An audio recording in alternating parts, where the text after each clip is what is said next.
Assalamualaikum warahmatullahi wabarakatuh. Kami dari kelompok 7 kelas SI 4603 akan menjelaskan mengenai subbab 1.2 yaitu Quality Basic, di mana video ini ditujukan untuk memenuhi tugas pengujian dan implementasi sistem. Sebelumnya, izin memperkenalkan anggota kelompok kami, yaitu ada Renizar, saya sendiri Afifi, selanjutnya ada Zaki, dan selanjutnya ada Sahal. Oke, sebelumnya perkenalkan saya Maulida Afifi Utami dengan NIM 12022223032 akan menjelaskan mengenai quality basic pada subbab 1.2.1.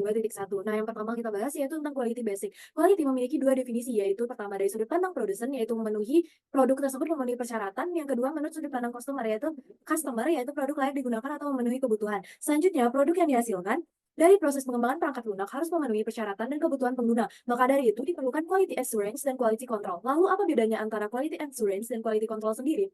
Quality assurance adalah bertanggung jawab untuk mengimplementasikan rencana kualitas yang ditentukan melalui pengembangan dan peningkatan berkelanjutan dari proses pengembangan perangkat lunak. QA sendiri mengidentifikasi kelemahan dan dalam proses dan memperbaiki hal tersebut. Selanjutnya ada quality control. Quality control dilakukan dalam suatu proses untuk memastikan bahwa produk sesuai dengan standar dan persyaratan. QC melakukan testing yang berfokus untuk identifikasi produk cacat pada produk aktual yang dihasilkan, sehingga QC ini kemungkinan berlangsung dari awal hingga pengujian selesai. Selanjutnya ada bab 1.2 yaitu quality closure loop. Dalam banyaknya definisi quality ini, beberapa definisi itu mempunyai tiga komponen utama. Yang pertama, quality didasarkan pada kepuasan customer. Organisasi harus mendefinisikan quality sebelum quality tersebut dapat dicapai, dan manajemen memimpin organisasi melalui upaya peningkatan quality itu sendiri. Nah, selanjutnya ada 5 perspektif quality di mana masing-masingnya itu harus dianggap penting bagi customer. Yang pertama ada transcendent, yaitu saya tahu ketika saya melihatnya. Yang kedua ada product base, yaitu memiliki fitur yang diinginkan. Selanjutnya ada user base, yaitu kecocokan untuk digunakan. Selanjutnya ada development and manufacturing base, sesuai dengan persyaratan yang telah ditentukan di awal. Dan yang terakhir ada value base, yaitu dengan biaya yang dapat diterima atau dapat dimaksimalkan. Selanjutnya akan dilanjutkan oleh rekan saya. Perkenalkan, saya Randy. Di sini saya akan menjelaskan tentang what is quality software. Ada dua definisi penting dari kualitas software, yaitu yang pertama adalah tentang pandangan produsen terhadap perangkat lunak berkualitas berarti memenuhi persyaratan. Yang kedua ada pandangan pelanggan tentang perangkat lunak berkualitas berarti cocok untuk digunakan. Yang kedua ada the two software quality gaps. Adalah sebuah gap mewakili perspektif kualitas perangkat lunak yang berbeda.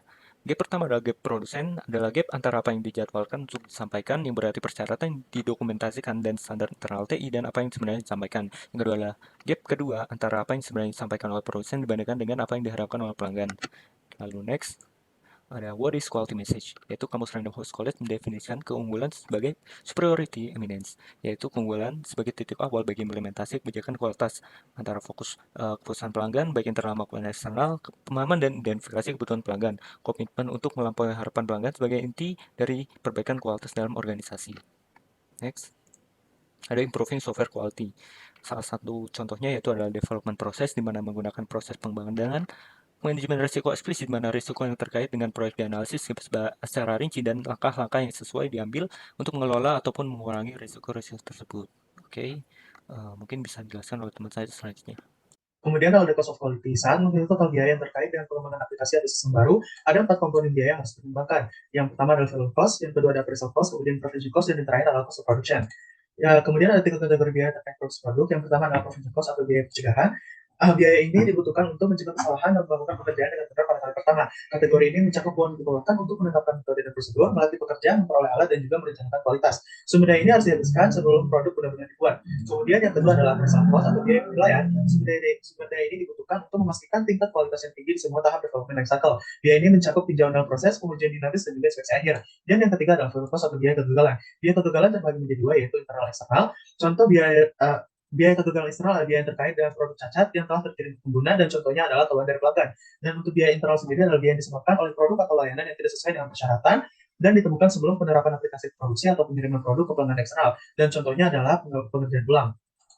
Provision cost dan appraisal mewakili kualitas yang baik, sedangkan untuk value cost mewakili kualitas yang buruk. Diagram iceberg yang diilustrasikan pada gambar 1.4 sering digunakan untuk menggambarkan bagaimana faktor COQ yang lebih kelihatannya menyumbang sebagian dari keseluruhan biaya COQ.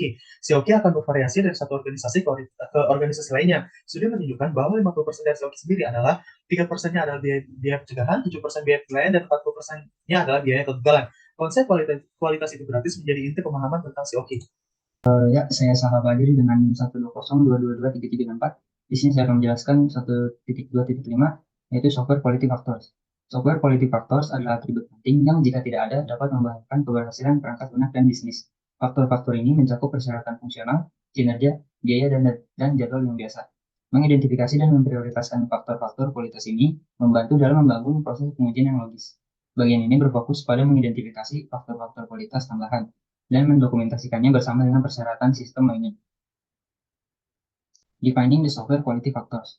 McCall mengidentifikasi 3 perspektif utama untuk mengkarakterisasi kualitas suatu perangkat lunak atau produk. Perspektif tersebut adalah operasi produk atau karakteristik operasional dasar, revisi produk, kemampuan untuk berubah, transisi produk, kemampuan beradaptasi terhadap lingkungan baru.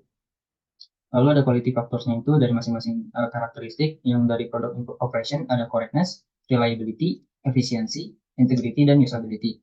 Lalu untuk product revision ada maintainability, testability, flexibility, dan untuk product transition ada portability, reusability, dan interoperability. Sekian dari kelompok kami, kurang lebihnya mohon maaf. Wassalamualaikum warahmatullahi wabarakatuh.